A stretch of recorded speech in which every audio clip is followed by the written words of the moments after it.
On a besoin de 8 heures de sommeil en moyenne. On a en fait une typologie génétique de sommeil où on oscille tous entre 6h30 et 9 heures. Donc 95% de population où vous êtes dedans, quelques bouts dans les extrêmes, en dessous de 6h30, au-delà de 9 heures.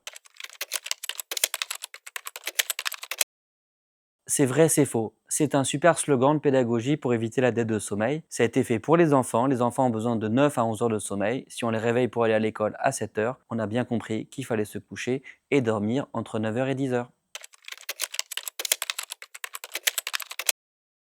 Traquer son sommeil, c'est intéressant parce qu'on s'en occupe, on met ça dans sa priorité en santé. L'utilisation après d'objets connectés, de montres, d'applications sur son smartphone, ça a des vertus et des contraintes. L'important, c'est est-ce que ça t'aide à mieux comprendre ton sommeil? Est-ce que ça t'aide à améliorer ton sommeil? Dans ces cas-là, tu peux continuer pour retrouver un sommeil serein. Quand tu auras plus de soucis, tu peux t'en passer.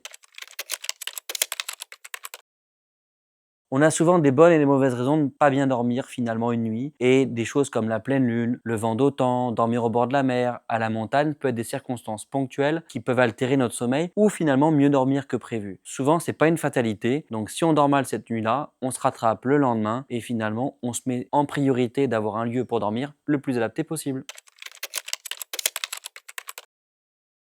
La sieste, c'est un comportement santé adapté. Néanmoins, si c'est long et trop proche du coucher, c'est-à-dire dans les 6 heures avant l'heure du coucher, on est souvent à avoir une pénalité de hors-jeu et donc ça reporte le sommeil. Donc on dormira moins bien.